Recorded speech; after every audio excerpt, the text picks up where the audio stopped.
Hello guides, good evening. Welcome to our channel crack merchant navy. जैसा कि आपका exam धीरे धीरे पास आ रहा है, आज से लगभग 11 दिन के बाद 12 तारीख हो रही है, 24 तारीख को आपका पेपर है। तो मैं थोड़ा सी इस बीच बहुत कंटिन्यू रहूंगा आपके चैनल पे, इसी चैनल पर, और कुछ मेन मेन टॉपिक्स में बताता रहूंगा चैप्टर वाइज। आपको उसको कंप्लीट करना है और बहुत अच्छा पेपर होगा आपका, मैं ये मान रहा हूँ। तो टॉपिक वाइज चलते हैं। पहला क्या है? Planck quantum theory. बहुत ज्यादा नहीं लिखना है, जितना लिखा है आपके लिए अनइम्पोर्टेंट है।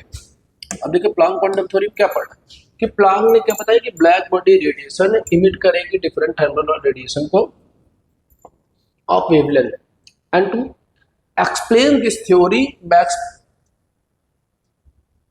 Planck put forward a theory known as Planck quantum theory. अब उसमें क्या है? पहला पॉइंट ही इंपॉर्टेंट है कि कोई भी बॉडी अगर एनर्जी को रेडिएट करती है या ऑब्जर्व करती है, वो स्मॉल पैकेट्स और बंडल के रूप में होगी। उन स्मॉल पैकेट्स और बंडल्स को क्वांटम नंबर दिया जाएगा, और जो प्रोसेस होगी वो डिसकंटिन्यूअस होगी, और जो एनर्जी होगी किसी भी रेडिएशन की, वो डायरेक्टली प्रोपोर्शनल टू फ्रीक्वेंसी होगी। क्या हुआ? Substance radiate or observe energy discontinuously in the form of small packets or bundles.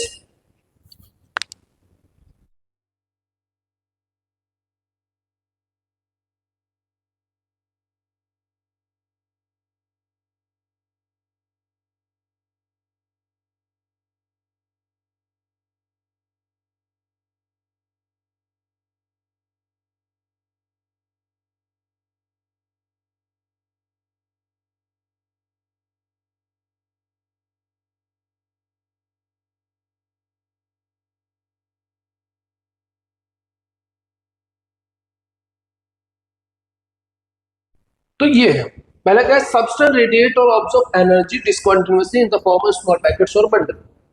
This small packets or bundle is known as quantum. In case of sunlight, it is called photon. And the energy of the photon is directly proportional to the frequency of light radiation. ये आपके सामने लिखा है कि the energy of the quantum is directly proportional to the frequency. It means frequency increases, energy also increases. E directly proportional to nu. और h क्या है? Planck constant, जिसकी वैल्यू होती है 6.626 × 10⁻34। तो ये याद रखिएगा। बात करते हैं आगे। तीसरा कि होल मल्टीपल में होगा, मतलब half quanta, 3/2 quanta, 0.5 quanta is not possible. Means क्या होगा कि only integer multiple of the energies of quanta is possible, मतलब h new, 2h new, 3h new, dash dash n h new is possible. और यही last line क्या? Greater the frequency greater the energy, वो तो मैंने पहले बताया। तो ये प्लैंक क्वांटम थ्योरी है। फिर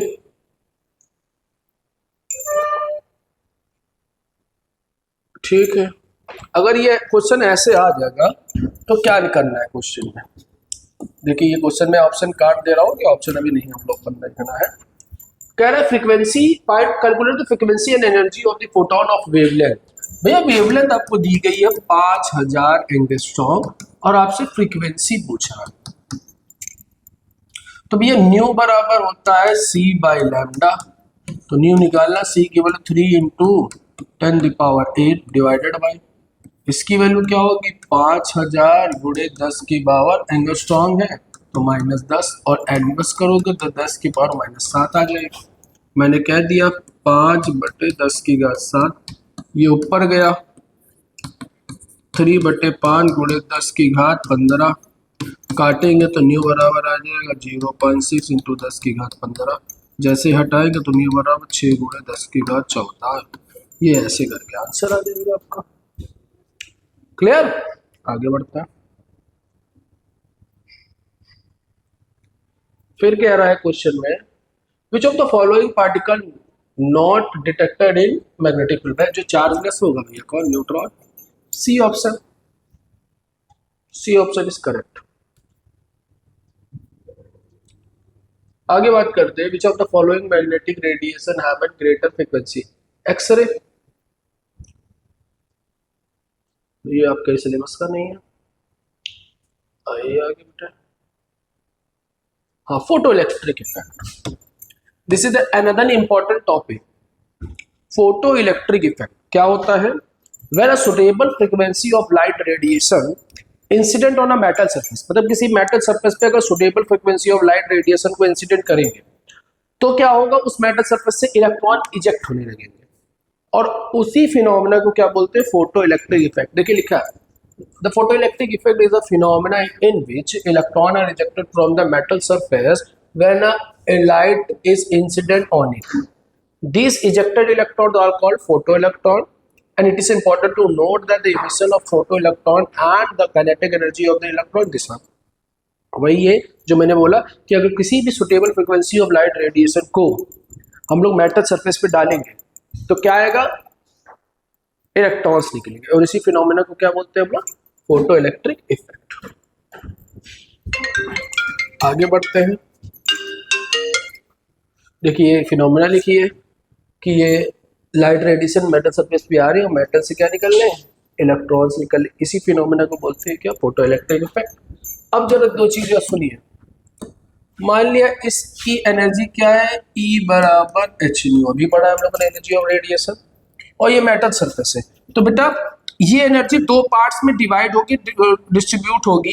पहला कि इनर इलेक्ट्रॉन को बाहर लाने में कुछ वर्क होगा, उसको हम लोग कहीं कहीं W लिखते हैं, कहीं कहीं फाई से रिप्रेजेंट होता है, ठीक।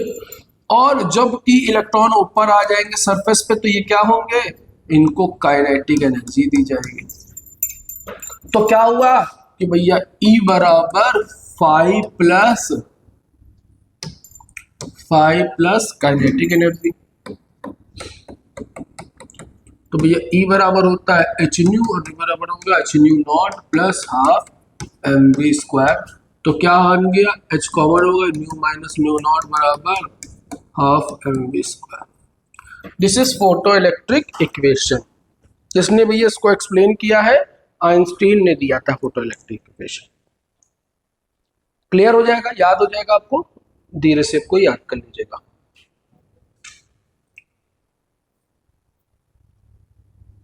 ठीक, ये देखिए दिया गया, the electron are rejected only if the radiation strike energy. ये क्वेश्चन आया हुआ है कि फ्रीक्वेंट जो थ्रेशोल्ड फ्रीक्वेंसी से अगर कम हुई फ्रीक्वेंसी तो फोटो इलेक्ट्रिक इफेक्ट नहीं होगा, थ्रेशोल्ड फ्रीक्वेंसी से ज्यादा हुई या बराबर हुई तो ही फोटो इलेक्ट्रिक इफेक्ट होगा, वरना नहीं होगा। मतलब new not is less than new. New जो इंसिडेंट लाइट की एनर्जी है, फ्रीक्वेंसी है, वो ज्यादा होनी चाहिए किससे? थ्रेशोल्ड फ्रीक्वेंसी के, क्योंकि एक ऐसी मिनिमम फ्रीक्वेंसी जिसके ऊपर ही क्या होगा? इलेक्ट्रॉन निकलेंगे। क्या लिखा था? Minimum amount of energy required to remove electron from an metal surface in threshold. मतलब मिनिमम इतनी तो होनी चाहिए, इससे कम होगी तो फोटो इलेक्ट्रिक इफेक्ट नहीं। डन, आगे बढ़ते हैं। ये कुछ पॉइंट्स लिखे हैं कि nearly all metals emit photo electron when exposed to the UV light, but alkaline metal like lithium, sodium, potassium, rubidium, caesium emit photo electron even exposed in visible light. मतलब कि सारे इलेक्ट्रॉन यूवी लाइट में तो करेंगे, मतलब, और alkaline metal क्या है? वो यूवी लाइट के साथ साथ विजिबल लाइट में भी करेंगे। और सबसे अच्छा कौन करेगा? सीजियम। इससे क्या बनती है? फोटो सेल बनती है।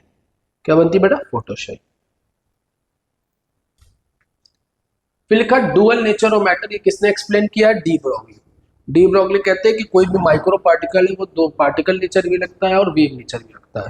देखिए लिखा है the dual nature of matter refers to the concept of the particle like electron can be exist in both wave like and also a particle like property. फिर क्या लिखा? It state that matter can act as a wave much like light and radiation which also behave like a wave और particle. According to de Broglie, the wavelength of the particle of mass m moving with velocity v is an equation of lambda बराबर h upon mv। Lambda क्या है? Wavelength, h क्या है हमारा? Planck constant, m क्या है? Mass of electron या mass of the particle, v is the velocity of the particle. ये हमारा लिखा होगा। ये क्वेश्चन है कि E बराबर एच वी होता है, तो भैया C अपॉन लैम्डा, तो लैम्डा दोनों मिले, ये आइंस्टीन मास और एनर्जी रिलेशनशिप, ये प्लांक कांस्टेंट थ्योरी, दोनों एनर्जी बराबर, दोनों को बराबर करेंगे तो H बराबर एम वी आएगा, और एम वी बराबर क्या होता है, मोमेंटम, तो पी वी आ गया।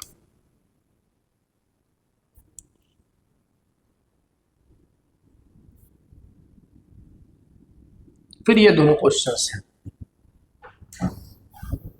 क्यों ये मैंने दो क्वेश्चन रखे हैं, देख लीजिए।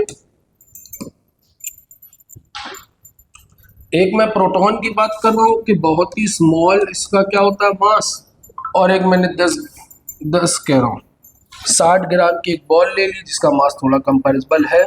तो इन दोनों में जब आप वैल्यू निकालेंगे तो इसकी वैल्यू जो वेवलेंथ है वो कंपैरेबल आएगी, मतलब कुछ कैलकुलेटेड आएगी, आपको दिखेगा। इसमें तो बहुत 30-35 पावर चली जाएगी माइनस में, जिससे क्या होगा, बहुत ही कम वैल्यू आएगी। तो आपको ये पता इससे सिग्निफिकेंट निकलेगा कि जो डी ब्रोगली है वो किस पर एप्लीकेबल है, माइक्रो पार्टिकल्स पर, छोटे, बहुत ही छोटे पार्टिकल्स पे ही है, बाकी पार्टिकल्स पे नहीं है, ये ध्यान रखिए। फिर है Heisenberg uncertainty principle. Heisenberg uncertainty principle क्या कहता है कि it is impossible to determine simultaneously and correctly. कह रहा है कि साइमल्टेनियसली मतलब एक साथ पोजीशन और मोमेंटम, किसी भी पार्टिकल का पोजीशन और मोमेंटम एक साथ कैलकुलेट करना क्या है, इम्पॉसिबल।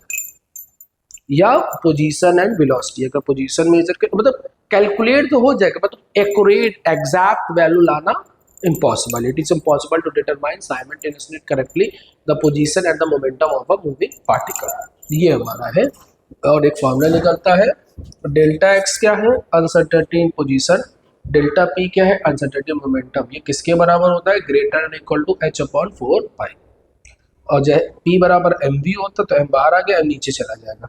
तो uncertainty in position and uncertainty in velocity greater than equal to h upon 4 pi m also. तो ये भी एक पार्ट का आपका। तो ये शेप ऑफ द ऑर्बिटल्स वगैरह है, इससे ज़्यादा कुछ इंपॉर्टेंट नहीं है, मतलब ये 3-4 थ्योरीज थी जो मुझे लगा कि आपको बता देनी चाहिए और आपको आ जाएगी। तो पहला हमने पढ़ा क्या, प्लांक क्वांटम थ्योरी, फिर आपने पढ़ा फोटोइलेक्ट्रिक इफेक्ट, फिर आपने पढ़ा डी ब्रोगली, फिर आपने पढ़ा हाइजेनबर्ग। तो इसमें ये चार टॉपिक कंप्लीटेड है इस वीडियो में। तो धीरे धीरे पढ़ते रहिए। मैंने जितनी भी एमसीक्यू करा रखा है मैंने इसी चैनल पर, जितने भी पीछे प्रीवियस में भी जितने भी क्या टॉपिक्स बता रखे वो सब करिए। अब जब नेक्स्ट क्लास होगी तो मैं थोड़ा सी ऑर्गेनिक वगैरह या फिर 12 से कुछ टॉपिक्स को लेके आऊँगा जो भी इम्पोर्टेंट, मोस्ट इम्पॉर्टेंट सीरीज में। इस एक हफ्ता यही होगा इस चैनल पर, आप लोग बने रहिएगा। ओके, थैंक यू, धन्यवाद, जय हिंद।